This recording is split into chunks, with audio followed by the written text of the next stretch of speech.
Bill Gates was once asked why, after retiring, did he start a foundation instead of giving all of his money away. He explained that money given to individuals wouldn't have the same impact as vaccines created by millions and billions of dollars and then having those vaccines freely distributed. Fair enough, I suppose. But consider this.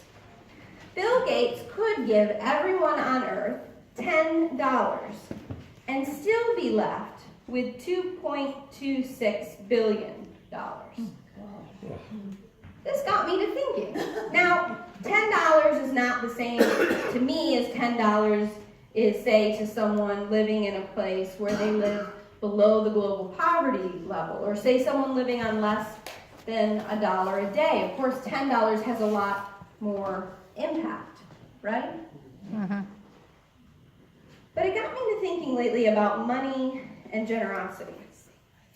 This past week, there was an article circulating that said folks who shop for organic food may suffer from higher rates of moral superiority. Mm-hmm. Right? Did anybody see this? Yep. So, in an excerpt from one of the reiterations, the article kind of took a life of its own and then started getting covered by other news outlets. And in one reiteration, here's an excerpt from it. In one study, people who were given pictures of apples labeled organic to look at proved much more judgmental and condemning of others when asked to make moral judgments about behavior versus people who had been shown pictures of comfort foods. When those same groups of people were asked to volunteer a few minutes of their time, Hertz, the researcher, says, the organic apples group, quote, volunteered half as much time as people who looked at desserts.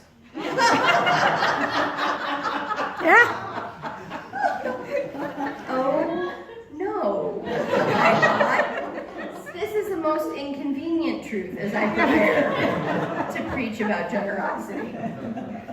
Because of course it got me to thinking about pledging or being a certain kind of donor.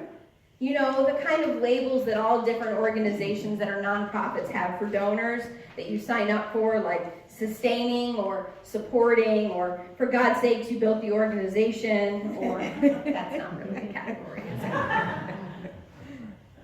But I started to wonder, could even those labels that we self-ascribe to maybe as donors, right? I'm a supporting member of NPR, or whatever they are, could they foster a bit of moral superiority?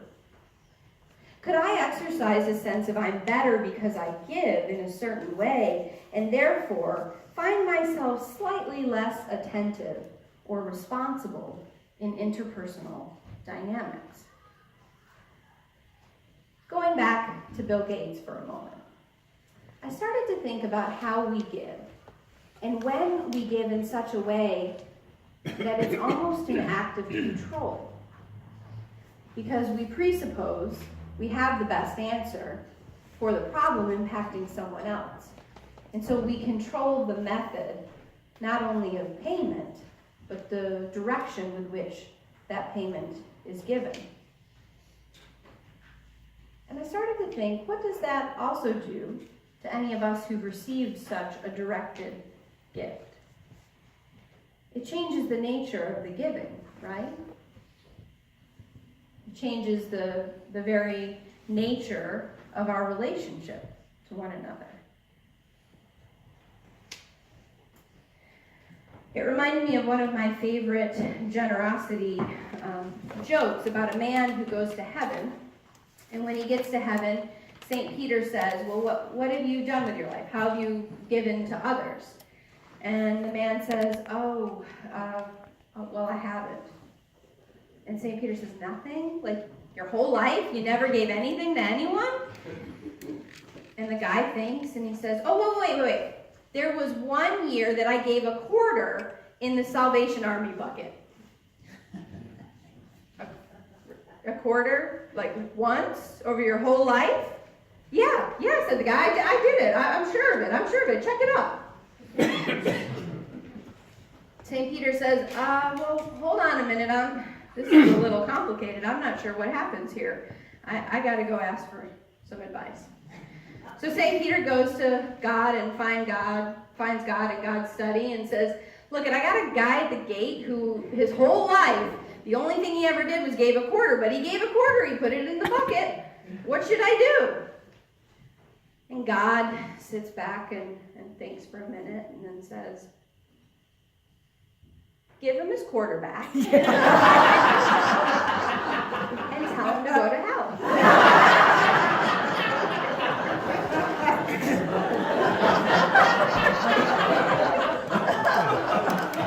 Now this surely wasn't where Thule or the stewardship team wanted me to go.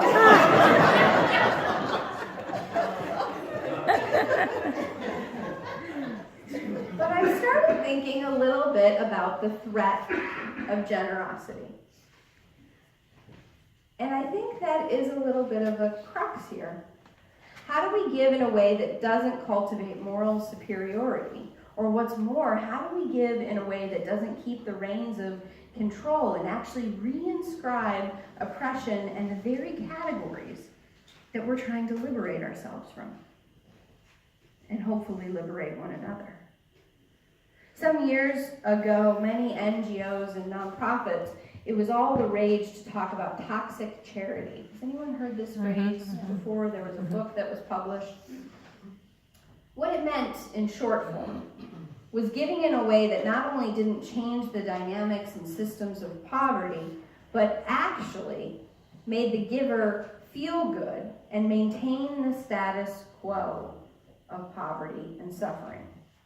Now, when this came out, lots of folks got their feathers ruffled, especially when Richard Lupton published his book about it. Many people cried out and said, but people do need to eat, and I am helping. And they were really angry about this idea of toxic charity. But when you go deep into the concept, of course, like all things that make us angry, there's some truth. Having been to Guatemala, I've seen this dynamic up close and personal. With charities that would donate food or a health clinic that would be created and would create a system of dependence. And then if those charities folded or decided to pull out, communities were actually worse than when they had begun. In urban centers in America, we call it poverty pimping. In anti-racism curricula, you will hear this phrase. What it means is rather than developing educational programs or business investments or community organizing, bargaining power, or investing and empowering people to change the systems within their community, to change the relationship of dynamic in urban centers between their suburban counterparts. Instead, it's a food for a day model, right? And the poverty goes on, and entire institutions are created. Entire institutions are created around this system who effectively need their employment based on a certain number of folks in poverty. Now that's not really comfortable to think about, because the entire donor base of many of these organizations is built upon people feeling good about what they're doing. And they are feeding a person for a day, but we're setting up entire archetypes of relationship and entire narratives that continue the cycle. It's not a comfortable thought. I've had to go through it myself. I heard a social worker one time lament how she felt that the ways in which she had been taught to work weren't actually changing the system, and how much of her time was spent on recreating a system instead of transforming it. She had served for 30 years as a social worker. But I've also seen in Guatemala, where I have participated in outreach ministries for the last 6 years, how subversive generosity can be. Communities who were only able to survive by ceasing to endorse the values of amassing capital and individual freedom, and in their place developed systems of barter and support that rose up together as a community, that had their own solutions to the situation of poverty. I went to the lower Ninth Ward really shortly after Katrina, maybe 2-3 months, and continued to follow up. And one thing that developed there that astounded me was that the local community decided to no longer participate in the economic system as we know it. And there was a clear analysis that it wasn't going to be possible. They couldn't get cash, right? Folks didn't have jobs. Their community had been decimated. And so they developed a pretty complex system of barter, of utilizing skills to trade for different resources, of helping one another out in their community, of having folks who were contractors and who had skills to be able to do repairs in exchange for others who were teachers who were staying in the schools, which was desperately needed then because so many people had to leave and didn't come back.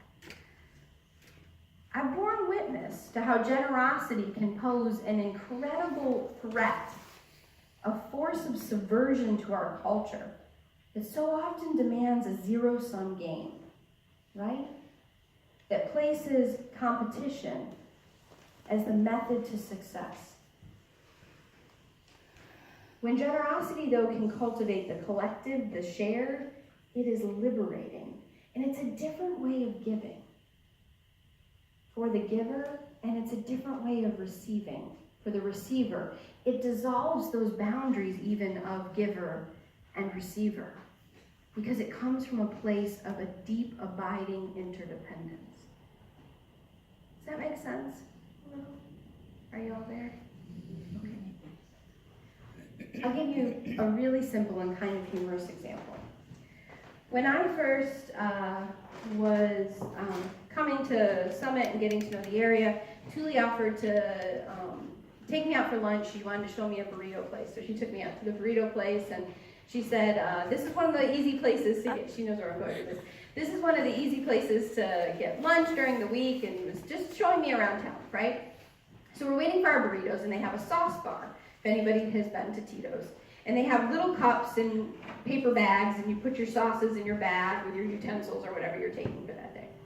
So I grab my bag and I start putting some sauces in the bag. And then Tuli comes over my shoulder and drops a few sauces in the bag. And I'm shocked.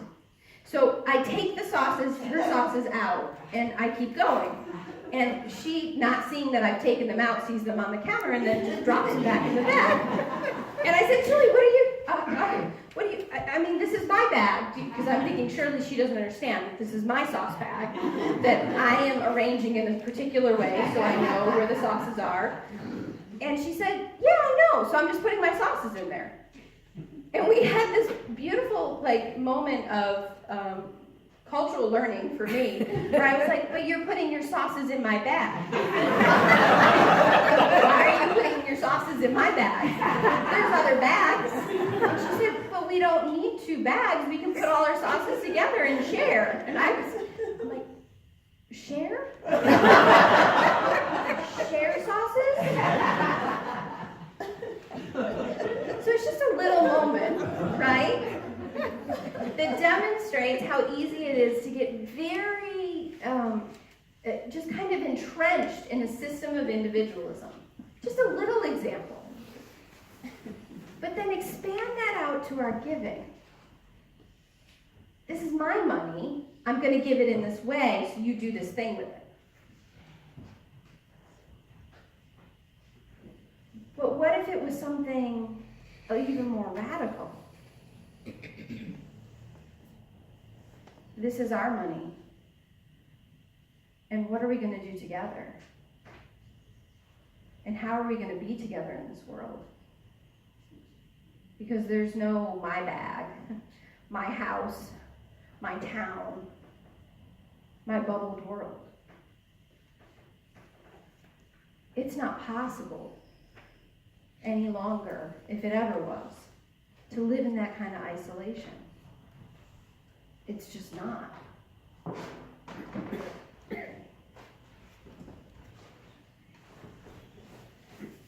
The second dimension, I think, of this subversion of individualism is that it opens space and breaks down barriers, as we heard in this morning's reading. With generosity, you create a positive connection, a helpful connection, a connection where you're glad that the boundary is down, a connection where good things can flow back and forth. This past week, I was on a flight. I think I was in Atlanta, yes. And I was coming back from Atlanta. And as often happens, we got several delays because of air traffic control going into Newark. So it's just too busy. So there's nothing wrong with the weather. And as often happens, people start getting grumpy. And then some people line up, even though we have an hour delay. They're like, I am zone 1 and I am not moving. And if you're zone 2, I'm going to go elbows out if you step in front of me, even though I'm going to be standing here for an hour and a half delay. Doesn't matter. People love to queue, right? They love to get in lines. And so there, this was playing out as it plays out every time I travel, and you see people like just anxious that they're not going to get, even though they have a seat, right? So it's like being 2 ahead in line is not going to change whether or not you get a different seat, but be that as it may.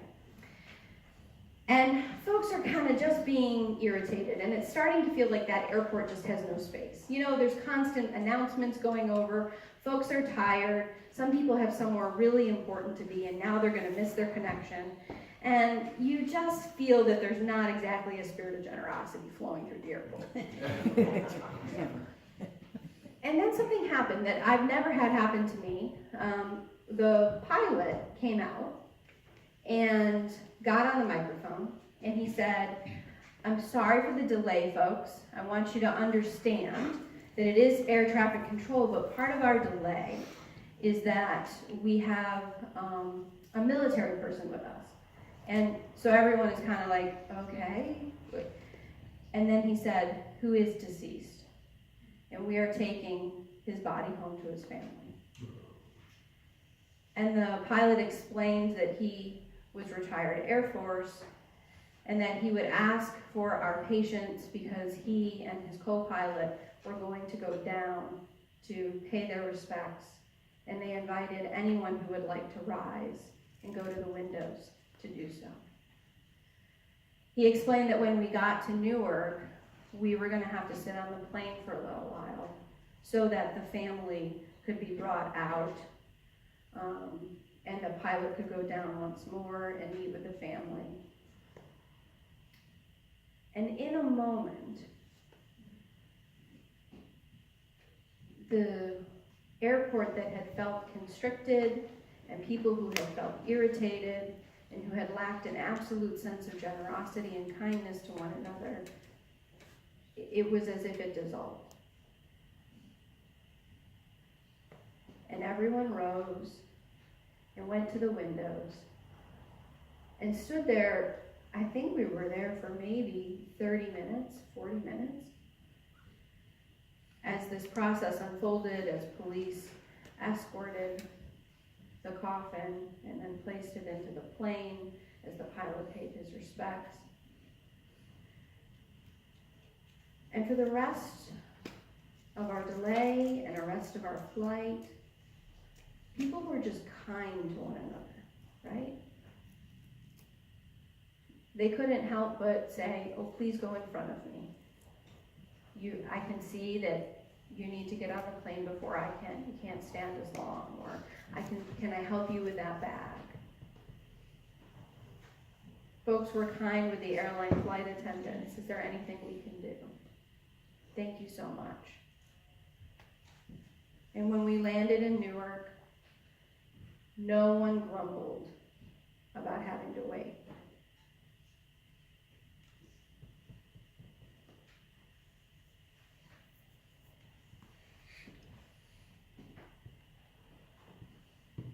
Sometimes generosity arises out of a shared grief. Sometimes generosity can rise out of a shared joy. Consider when World War II ended and how the boundaries dissolved in the streets, yeah? Mm. What this tells us is that a spaciousness can always emerge. and that the boundaries can dissolve. It's within our power. It's not an impossibility, as Mr. Norman in this morning's story said. This is the hardest truth about generosity. When we give freely, and when we truly want to live into a generosity that is transformative in the world, we're called to live into the truth of our vulnerability. One of the things that I am sure happened at that airport, and maybe even for some of you this morning as I told the story, is that you consider it could have been someone you know. You consider how it could have been someone you loved. And that was what changed the dynamic in the airport terminal. Suddenly, we were able to be generous with one another because we were aware of how connected we were and how deeply vulnerable we were. That all of these labels and ways we think of ourselves and identity, they kind of fall away in the human experience and the truth of it all. Giver and receiver are not true categories that protect the giver from the vulnerability of suffering, of death. And receiver is not a category that insulates the receiver from great joy or beauty in the world.